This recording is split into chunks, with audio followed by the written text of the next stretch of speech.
You know, the workplace is going through this massive shift, and it's happening right inside your team. So today we're going to unpack the modern playbook for leading Gen Y and Z and show you exactly how to unlock their full potential. So let's just start with a really important question. Is your leadership style actually built for today's workforce? Because let's be honest, the old top-down command and control methods, they aren't just a little outdated, they're actively holding your team back. There's a huge generational shift happening, and it absolutely demands a new approach. All right, here's our game plan for this explainer. First, we're going to dive into this new generational landscape.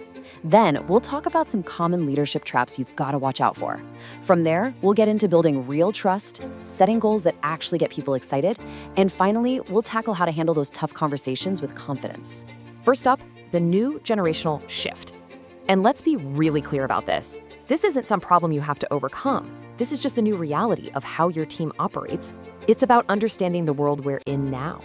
Okay, so Gen Y and Z now make up the majority of the workforce, and they don't just bring new skills to the table. They come with a whole new set of expectations. We're talking about transparency, a sense of purpose, and a real desire for work-life integration. Getting this isn't about falling for stereotypes, it's about recognizing that the workplace DNA has changed.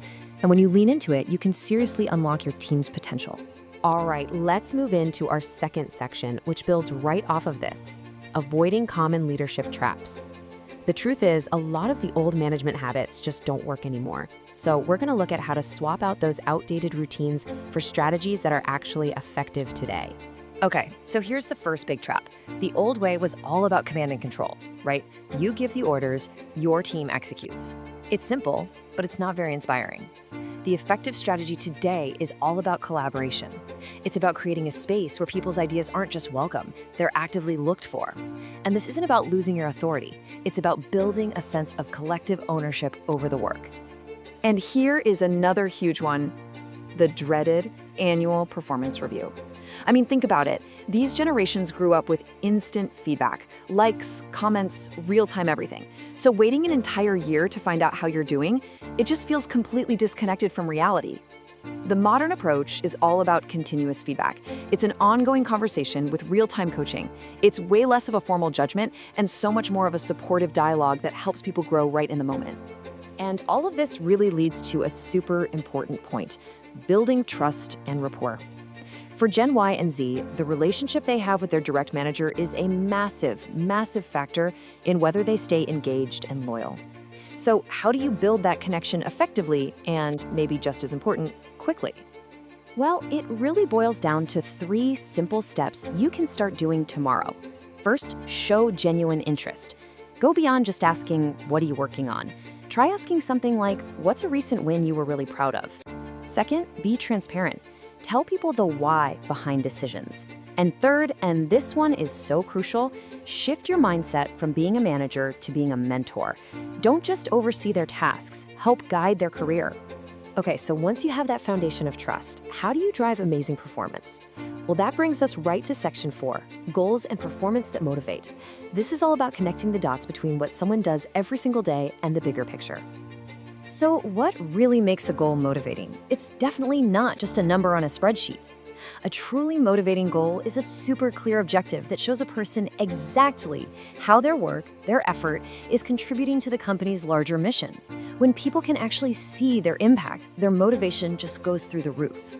And here's a super simple way to put that into practice. A tracker like this one gives everyone total clarity. Here's the goal. Here's the specific result we're aiming for, and here's where we keep notes on our ongoing conversations. It's transparent, it's flexible, and it keeps everyone on the same page without a ton of bureaucracy. Now for a topic that, let's be honest, can make any manager a little nervous: navigating difficult conversations. But dealing with performance issues or tricky behaviors is an absolutely essential skill. The key is to go into it with clarity, with respect, and with a real focus on finding a solution together. Here's a simple 4-part framework that really helps. First, be direct, but always, always lead with empathy. Second, focus on specific observable behaviors, not on attacking someone's personality. Third, work together to create a solution. Don't just dictate what needs to change. And finally, always remember to document the conversation and follow up to make sure things are on track. So, after all this, what's the actual payoff for making these leadership changes? It's so much more than just having a happier team. It's about building a high-performing, cohesive, and really innovative team where every single generation feels empowered to bring their best stuff to the table. This is how you build a real competitive advantage. So, if you remember anything from this, let it be these key takeaways. Ditch the old command and control style and embrace collaboration. Build trust by being transparent and acting like a mentor. Make sure every goal is clearly tied to a bigger purpose. And when issues pop up, handle them directly and constructively. At the end of the day, it really all comes down to this idea. The best modern leaders aren't trying to manage generations as these big, faceless groups. Instead, they're focused on leading individuals and on building a powerful culture where every single person can thrive. And that leaves us with one final thought to take with you. Looking at everything we've just covered, what is the one change, just one single thing, that you're going to commit to making tomorrow to become a better leader for your team?